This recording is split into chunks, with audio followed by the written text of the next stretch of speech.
Hello everyone, welcome to my how to use Douser Dualies video. Just a quick disclaimer that while this video is going to be going over the basics of the weapon and how to use it, I'm not calling it a full-on guide because I'm not going to be going super in-depth yet. The reason being is that the weapon is still relatively new. There's so much that's yet to be discovered about it in every aspect. So because of that, we won't be going into any super advanced tricks in this video. Don't worry though, because I'll still be covering some tips and techniques that you might not know yet. And I do plan to make follow-up videos to this one in the future that will go more in depth. Oh, and I won't really be talking about what kind of gear to run in this video either, because if you guys didn't see, I just posted a whole video dedicated to Douser Dualie gear already. So be sure to check that out after watching this video if you haven't seen it yet. As always, if you find this helpful, please hit that like button and subscribe for even more Douser Dualie content. Okay, so let's cover the absolute basics first. The Douser Dualies FF, which I'm pretty sure just stands for firefighting, is the newest type of dualie introduced to the Splatoon series,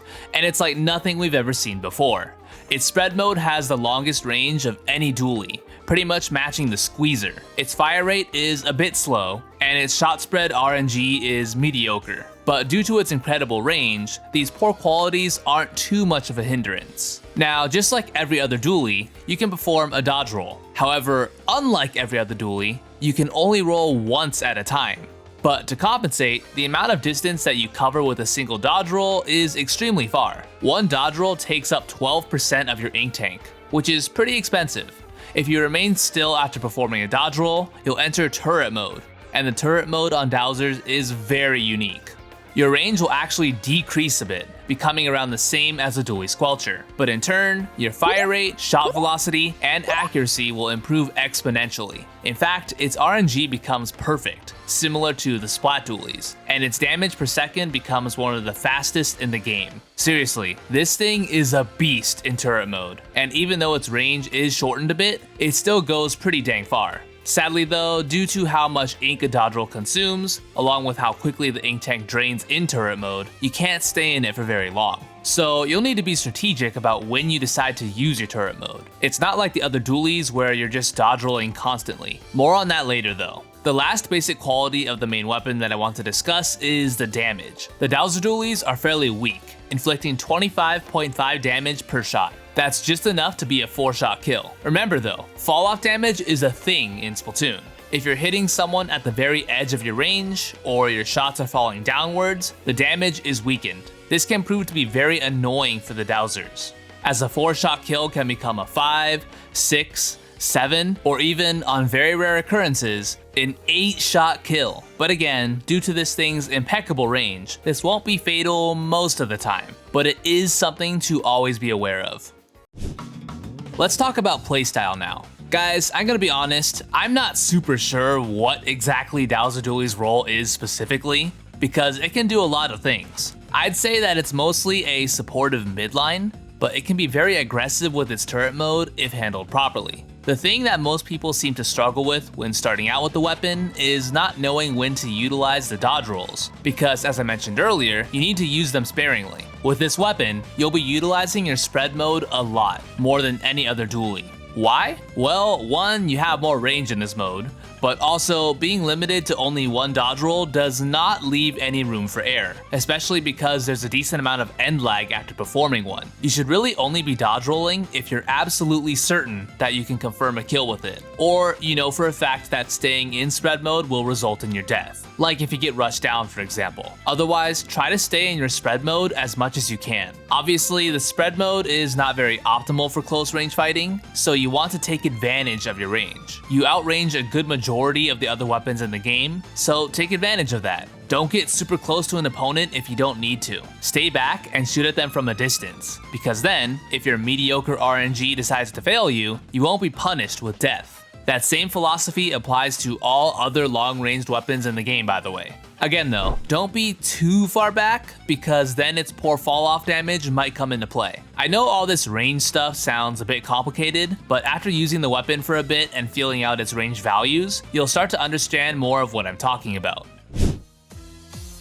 Let's discuss the kit now, because this seems to be what's making or breaking the weapon for a lot of people. The Douser Dualies FF have Ink Mine and Killer Whale 5.1. I feel like a lot of people see the Ink Mine and just think, ugh, well, guess I'm not touching that weapon. But the truth is, I don't think the Ink Mine is that bad on it. Sure, it could have much better, but the Ink Mine certainly isn't useless. Personally, I find myself using Ink Mine somewhat aggressively on this weapon. If there's free space or the enemies are pushed back, I'll move up and quickly lay down 2 mines where I think the enemies will funnel to, and then I'll proceed to back up and take advantage of my range, like I mentioned earlier. If the mines are laid well, chances are the enemies will get damaged by it, allowing you to easily finish them off with your spread mode. Remember, the Ink Mine does combo with the main weapon, as it can inflict anywhere from 35 to 45 damage. So if an enemy gets weakened by one, it'll only take you 3 shots to kill them instead of 4, assuming you're in range of course. Using the mines defensively is also a good option. That's what most people tend to do. But I will say, I think the most common mistake that a lot of players make with ink mines is that they'll neglect to place more of them after already laying 2. Yes, laying more will just detonate the previous ones, but that's fine. If you see a more advantageous spot that an ink mine can get value out of, don't hesitate to just lay a new one. But yeah, in a nutshell, ink mine isn't the best for dowsers, but it's certainly not bad, and I think a lot of people underrate it. You know what is really good for the Douser Dualies though? Killer Whale. I always wanted a dually to have Killer Whale because on paper, it seemed like it would mesh really well with their playstyle. It's a fast, simple special that can be popped, and then you just move in with it. Well, now I finally have a dually with it. And I was right. Killer Whale feels so good on this weapon. It works especially well with dowsers since the chip damage can help finish off an enemy that you weren't quite able to land 4 shots on. Oh, and remember how I mentioned that this weapon has some pretty bad end lag after performing a dodge roll? Well, guess what? You can cancel that with Killer Whale, essentially giving you a second dodge roll anytime you have the special. Simply just activate the Killer Whale as soon as your first roll ends, and then you're free to immediately roll a second time, if you choose to do so. Remember that the spread mode has more range than the turret mode, so sometimes switching to spread mode to finish off an opponent who's attempting to flee can be beneficial. Keep in mind that activating your special also serves as a free ink tank refill. So if you find yourself in a bad situation where you're about to run out of ink, quickly popping Killer Whale can help with that as well. I mentioned at the beginning of the video that I wouldn't be going into any quote-unquote advanced techniques for this weapon yet, since I wanted to give it a bit more time to settle in the meta. However, there is one technique that I feel like I have to discuss here, as it's super important to getting the most value out of the weapon. That technique is Dualie Hopping. If you don't know what Dualie Hopping is, it's basically jumping up and down while firing, just like you would with a shooter. I've made a whole video on this exact technique for the other dualies, discussing how to do it, why it's so effective, and which dualies it's most optimal on. So be sure to check that out if you haven't seen it yet. The link will be in the description. Now that you know what it is, I gotta say, Dualie Hopping might be the most important on Douser Dualies. Why? Well, it's what I said earlier. You aren't constantly dodge rolling with this thing. You're going to be using the spread mode a lot in fights, because performing a dodge roll just isn't always an option. Hopping while firing can add another layer of unpredictability to your movement, ultimately making it harder for opponents to land their shots on you. If you want to take it a step further, you can dodge roll out of a dualie hop. Now yes, hopping in the spread mode will make your RNG worse, so that's why you want to run some Intensify action, as I mentioned in my Douser Dualie gear guide last week. It's going to improve your mid-air accuracy a lot, so do not skimp out on running it. Just so you guys don't get the wrong idea, I'm not saying that you should always hop while using spread mode. Only do it when you think you need to. Like if you're outranging an enemy and they have no way of being able to hit you, then don't hop. You'll just be making your RNG worse for no reason.